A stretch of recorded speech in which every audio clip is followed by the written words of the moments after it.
Appie's Tiki Bar. We got a great episode coming up. Appies with Chappy by the lake. Okay, I got some nice baby back ribs. Not too meaty, just a little rack. We're going to do teriyaki ribs. So I'm just going to start by putting a little bit of garlic salt on there. And then we're going to smoke it in apple wood for 2 to 3 hours. And then I'll finish it up on my barbecue grill. And then at that point, I'll add the teriyaki sauce because there's a lot of sugar in it. I don't want it to burn.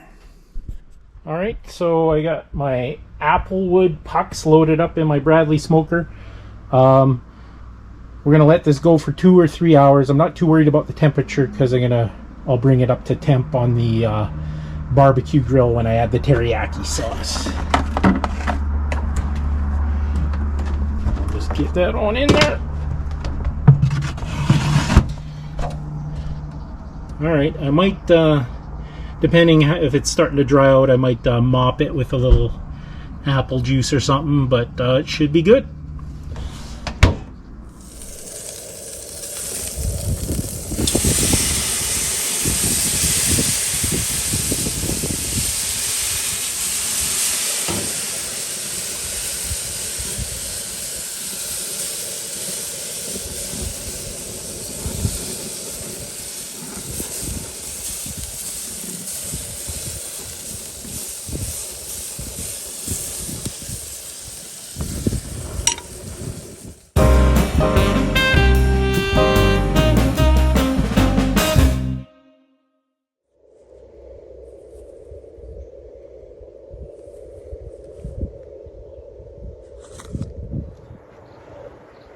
Aloha, welcome to Appies with Chappy by the lake.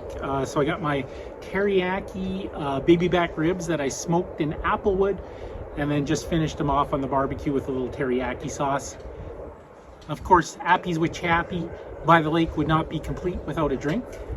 And we're doing a tiki drink today. I already mixed it up. This is a classic zombie. Now, there's a lot of zombie recipes out there. This particular one I'm getting from the Bartender's Guide, written by John K. Waters. I'll just put the recipe and instructions up on the screen there. So 1 1/4 ounces of freshly squeezed lemon juice, 1 ounce of dark rum, 3/4 ounce of OJ, 1/2 ounce of cherry brandy, 1/2 ounce of light rum, 1/2 ounce of high proof dark rum, and 2 dashes of grenadine. And then put ingredients into a shaker with ice, shake well and strain. Now I strained it into my tiki mug, which is full of crushed ice. So that is a zombie to go with my smoked teriyaki baby back ribs. And that concludes another episode of Chappy's Tiki Bar. Make sure you hit that notification bell. On behalf of Mookie, I'd like to say, life is hard. That's just the way it goes, but sometimes it goes the other way. See you next time on Chappy.